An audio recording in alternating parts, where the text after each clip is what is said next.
Las palabras que quiero reflexionar contigo por un momento en esta mañana están en el libro del profeta Miqueas, capítulo 5, versículo 2, en el segundo versículo del capítulo 5 del libro del profeta Miqueas. Pero tú, Belén Efrata, aunque eres pequeña entre las familias de Judá, de ti me saldrá el que ha de ser gobernante en Israel.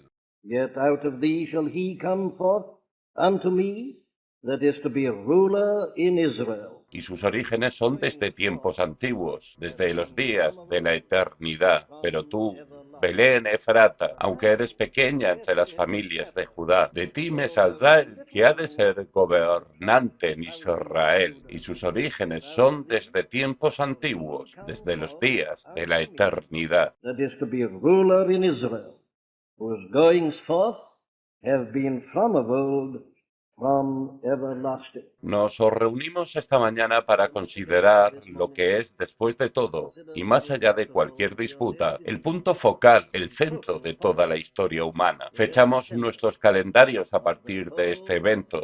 Estamos en el año 1958 después de Cristo. Este es el centro, el enfoque de toda la historia de la raza humana. Esto es algo que se nos hace muy claro y sencillo en la Biblia. The whole story of the human race. Now, this is something which is made abundantly plain and clear for us in the Bible itself. Todo en la Biblia apunta a Belén, a la venida del Hijo de Dios a este mundo. El Antiguo Testamento espera con ansias ese evento. En el huerto del Edén, Dios fue a Adán y Eva. Luego, después de que habían pecado y caído, en su vergüenza les dio la gran promesa de que la simiente de la mujer heriría la cabeza de la serpiente. And gave him the great promise that the seed of the woman should bruise the serpent's head. Allí, de inmediato, Adán y Eva fueron guiados a esperar con ansias el evento en Belén. Al avanzar la historia del registro del Antiguo Testamento, encontramos que cada indicio dado por Dios está de alguna forma apuntando, dirigiendo, esperando con ansias lo que sucedió allí, en aquel pequeño lugar llamado Belén. Todo el Antiguo Testamento apunta hacia ello y lo espera con ansias. Cuando llegamos al Nuevo Testamento, su totalidad, por supuesto, nos señala aquello. Todo se centra en esta persona en particular, de diversas maneras en los Evangelios, en el libro de Hechos, en las epístolas e incluso en Apocalipsis. A particular person. And in varying ways in the Gospels, in the book of Acts, in the epistles, and even in the book of Revelation itself. Todo parece focalizar en el bebé, quien nació en Belén en aquella mañana trascendental. Es el tema central de toda la escritura. Es, como afirmó, el punto de inflexión de toda la historia, el foco de la historia y de la historia de la raza humana. It is, as I say, the turning point of all history, the focus of the story and the history of the human race. Bueno, es interesante que en cierto sentido, donde quiera que abras tu Biblia, encontrarás de una manera u otra, en algún lugar u otro, esa referencia. Como afirmé, la encuentras tanto en el Antiguo Testamento como en el Nuevo. Donde quiera que la encuentres, ya sea en el Antiguo o en el Nuevo, siempre encontrarás que cada referencia, por más indirecta que sea sobre este evento trascendental, resalta su carácter maravilloso, su carácter asombroso. Brings out its marvelous character, its amazing character. Lo extraordinario que sucedió en aquella ocasión. Mi argumento es que todo esto lo encuentras en el Nuevo Testamento, por supuesto, de forma explícita, clara y evidente. En el Antiguo Testamento siempre aparece implícitamente. Lo que siempre se enfatiza es el carácter milagroso, maravilloso, sorprendente e inesperado de todo esto. Marvelous, surprising, and unexpected character of it all. Ahora estamos viendo solo una ilustración de esto en el segundo versículo del capítulo 5 del libro del profeta Miqueas esta mañana. Esta es su forma de describirlo. Él recibió la visión, la revelación. Él recibió una visión y la registró. Señala hacia el futuro. Lo que dice, encontraremos una declaración tan clara y definida. Tiene un elemento maravilloso en sí, tanto como las declaraciones más claras y obvias que encontramos en el Nuevo Testamento. As the plainer and the more obvious statements which we find in the New Testament. Muy bien, abordémoslo con una pregunta. ¿Qué fue exactamente lo que sucedió en Belén? ¿Cuál es su significado? ¿Qué hacemos aquí esta mañana? ¿Por qué nos reunimos para examinar estos asuntos? What's the meaning of this? What are we doing here this morning? Why are we thus assembled together to look into these matters? Aquí hay un término familiar, un nombre familiar, Belén, pero ¿qué significa? ¿Qué exactamente sucedió allí? Nunca antes tuvo tanta relevancia que nos hiciéramos esa pregunta. Todos debemos darnos cuenta de lo difícil que es considerar estas cosas como deben ser. El mundo, en su pecado, se aprovecha incluso de una ocasión como esta para utilizarla en beneficio propio. Pero eso es distorsionarla. Solo cuando analizamos esto a la luz de la enseñanza de la Escritura podemos conocer su significado. Teaching of the Scripture, that we really can know what it means. Aquí tenemos una sinopsis maravillosa. ¿Qué estaba sucediendo en Belén? Bueno, lo primero que estaba sucediendo era lo siguiente. Dios estaba en Belén cumpliendo sus promesas. Ahora que lo entienden es obvio, ¿no? Pues aquí estamos viendo una profecía. Aquí hay un hombre que estaba escribiendo 700, 800 años de que ese bebé naciera en Belén. Here is a man who was writing 700 to 800 years before that babe was born in Bethlehem. Mucho antes de ese momento, Dios había dado la promesa. De hecho, como ya les he estado recordando, Dios había dado la promesa mucho antes de eso. En otras palabras, lo que estaba sucediendo en Belén era esto, que todas las promesas maravillosas y llenas de la gracia de Dios se estaban cumpliendo. God's gracious and wonderful promises were being fulfilled. El Antiguo Testamento es un libro de promesas que comienza en Génesis 3:15 sobre la descendencia de la mujer. Puedes seguir su linaje, puedes localizarla. Verás que incluso tras el diluvio en la familia de Noé, Dios dijo, ahora usaré en particular a los descendientes de Sem. Sem fue el elegido. Dios hace una promesa con su descendencia. Luego, si sigues con la historia, verás que él se enfoca en la familia de Sem y elige a un hombre que se llama Abraham y lo convierte en Abraham. Le comunica que en su descendencia serán benditas todas las naciones de la tierra. Turns him into Abraham and tells him that in thy seed all the nations of the earth shall be blessed. Ahora bien, todas estas son partes de las promesas. No tenemos tiempo para repasarlas hoy, pero al leer la historia verás a Dios repitiendo la promesa. La hace más específica, la lleva hasta Jacob, no a Esaú, sino a Jacob. Luego elige a uno de los 12 hijos de Jacob. Judá será la tribu de Judá. Luego en la tribu de Judá selecciona en específico a una familia, la familia de David. Así las promesas continúan. Encuentras esas promesas en el libro de Génesis, en los libros históricos. Encontrarás en los salmos, las encontrarás en los profetas, las encontrarás en todas partes. Estas promesas de Dios, de lo que Él iba a hacer acerca de los hombres y su salvación, son variadas en forma y en carácter. Promete muchas bendiciones a aquellos que creen en Él. Todas estas promesas se encuentran en el Antiguo Testamento. ¿Qué estaba sucediendo en Belén? In character, promising an abundance of blessings to those who believe on him. All these promises, I say, are to be found in the Old Testament.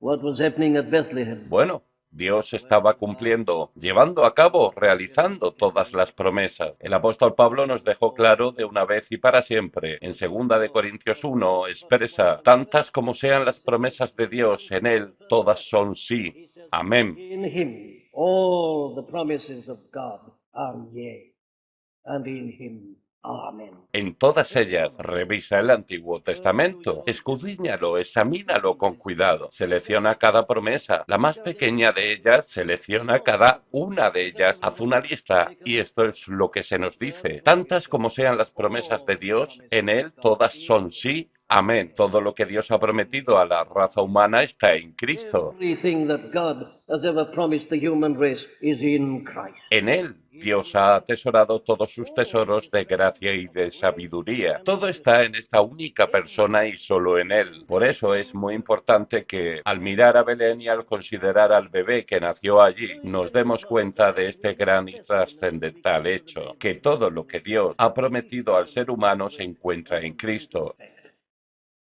That everything that God has ever promised the human being is to be found in Christ. Él hizo el mundo por medio de Él. Toda bendición viene por medio de Él. Él es el canal de todo lo que Dios tiene para nosotros. Todo lo que Dios está dispuesto a darnos, pero por supuesto debemos enfatizar lo siguiente. Lo que sucedió en Belén no es solo el cumplimiento de todas las promesas. En particular, es el cumplimiento de esta promesa. All the promises.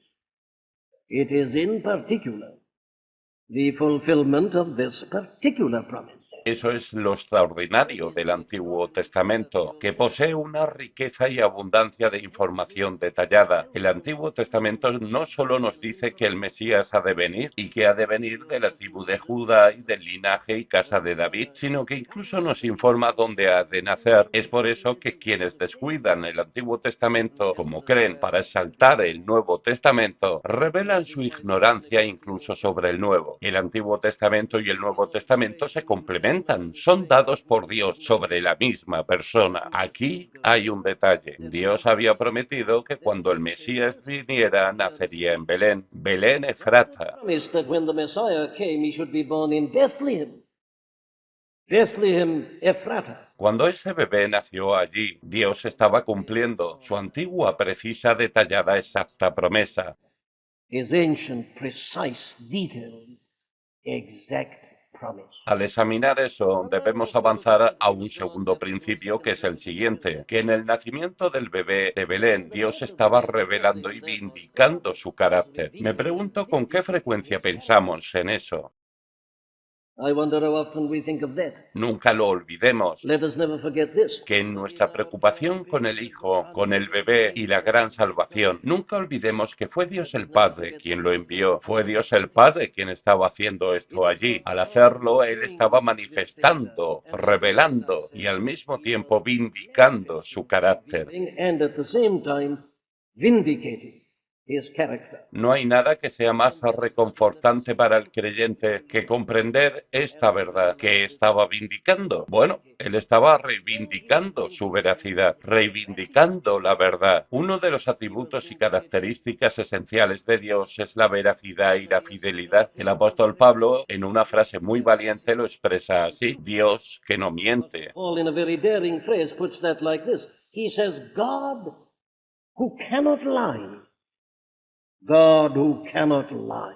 Dios es verdad eterna, Padre de las luces, con el cual no hay cambio ni sombra de variación. Dios, en el nacimiento del bebé, reivindica su veracidad y fidelidad. Él había hecho estas promesas muchos siglos antes. Los siglos habían pasado. Los incrédulos, pecadores, burladores habían dicho. ¿Y las promesas? Centuries had passed, and unbelieving, sinful, scoffing men had said, what of the promises? Dios afirmó que enviaría un libertador, pero los años están pasando, los siglos están pasando, pero ¿dónde está el libertador? Comenzaron a declarar que Dios no había cumplido su palabra, que Dios no era veraz como había afirmado ser. La respuesta a todo esto es lo que sucedió en Belén. Dios reivindica su palabra, su promesa, veracidad, fidelidad. Así que podemos aprender esta lección esta mañana, que Él es siempre fiel, siempre veraz. Dios nunca ha quebrantado una promesa y nunca lo hará. Never broken a promise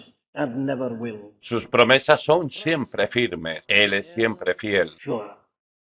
He is ever faithful. Luego vemos algo más sobre su carácter. Observamos aquí la completa independencia de Dios respecto de las circunstancias. Si eso no es lo más alegre que escucharás en esta Navidad, entonces estoy totalmente equivocado. No conozco nada que me consuele y me anime tanto al contemplar el mundo de hoy en su pecado, vergüenza, confusión y caos. Cuando veo las maquinaciones de los hombres y todos sus planes, no conozco nada que sea tan reconfortante como comprender esto, que Dios es completamente independiente de las circunstancias, independiente de lo que los hombres pueden hacer o intentan hacer. ¿Dónde encuentro eso? Lo encuentro aquí. Escucha, pero tú, Belén Efrata, aunque eres pequeña entre las familias de Judá, de ti me saldrá el que ha de ser gobernante en Israel. Or attempt to be. Where do I find that? Well, I find it here. Listen. But thou, Bethlehem Ephrata, though thou be little among the thousands of Judah, yet out of thee shall come forth unto me he that is to be ruler in Israel. ¿Qué significa eso? Significa que en aquel momento y coyuntura particular de la historia, Belén de Judá, Belén Efrata, se había convertido en un lugar insignificante. Had become a most insignificant little place. Tiempos malos habían sobrevenido sobre ella debido al pecado y a la infidelidad. Belén era, después de todo, la ciudad de David, el rey más grande que Israel había conocido. Experimentaba días complejos. Era una de las más pequeñas de las centenas y de los millares de Judá. Recordemos que todas esas tribus estaban divididas en millares y en centenas, así como en este país. Los condados estaban divididos en centenas. Así era Israel y esta gran posesión de Judá. La tribu de Judá había sido dividida en millares y en centenas. Judá debería haber sido una de las más grandes y la más magnífica de todas, pero no lo era. Se había convertido en una de las más pequeñas, una de las más insignificantes. Sin embargo, a pesar de eso, no hace ninguna diferencia para el plan de Dios y su propósito. No importa lo que los hombres hagan. Cuando Dios dice que el Mesías nacerá en Belén, el Mesías nacerá en Belén. No importa si es grande o pequeña, si hay prosperidad o adversidad, no importa en absoluto. Ese es nuestro consuelo hoy. In Bethlehem. It doesn't matter whether it's high or low, whether it's experienced prosperity or adversity. It doesn't matter at all. And that is our comfort, I say today. Aunque los hombres puedan hacer un desastre y un infierno de este mundo, Dios es completamente independiente. Él está por encima y más allá de todo eso. Aunque los hombres puedan hacer lo peor que puedan, eso no tendrá ningún efecto en los propósitos y planes de Dios. Purposes in the plan of God. En Belén, una de las más humildes, la más pequeña entre las miles de Judá, el Mesías nació. Sí, quiero enfatizar otro aspecto. A su vez, esto indica que Dios no solo es independiente de nuestras circunstancias y de todo lo que hacemos y producimos. Dios tiene poder completo y absoluto sobre todo y total control sobre todo. We do and all we produce. God has complete and absolute power over all and complete control over all. ¿Dónde vemos eso? Bueno, lo vemos de la forma más interesante. José y María no vivían en Belén, vivían en Nazaret. Joseph and Mary didn't live in Bethlehem. They lived in Nazareth. Si no fuera por una razón, el Señor Jesucristo habría nacido en Nazaret, pero sabemos que no nació en Nazaret, nació en Belén. ¿Cómo nació en Belén? Tienes la explicación en el capítulo 2 del Evangelio según San Lucas. César Augusto, el gran emperador de Roma, como sabes, había conquistado recientemente Palestina. César Augusto, sin ninguna razón, sino para satisfacer su propio deseo, él pensaba como pensaban todos los demás. Decidió que haría un censo. Decidió además que todos los judíos deberían ir a la casa y linaje particular al que pertenecían y a la ciudad que era el centro de sus intereses y hogar. Así fue que por decreto y orden de César Augusto, José y María tuvieron que ir a Belén. And he decided furthermore that all these Jews should go up to the particular house and lineage to which they belonged and to the city which was the center of their interest and of their home. And thus it was, you see, that by the decree and the order of Caesar Augustus, Joseph and Mary had to go up to Bethlehem. No tenían elección alguna. Hubieran sido castigados con severidad, tal vez con la muerte, si no hubieran ido. Su emperador de Roma los obligó a ir. Incluso María, en su condición, tuvo que ir por decreto de César Augusto. Sí, no solo fueron obligados a ir desde Nazaret hasta Belén, fueron obligados a ir en un momento determinado y en una fecha determinada, específica, que había sido establecida por César Augusto. No necesito entretenerte ni deseo insultar tu inteligencia.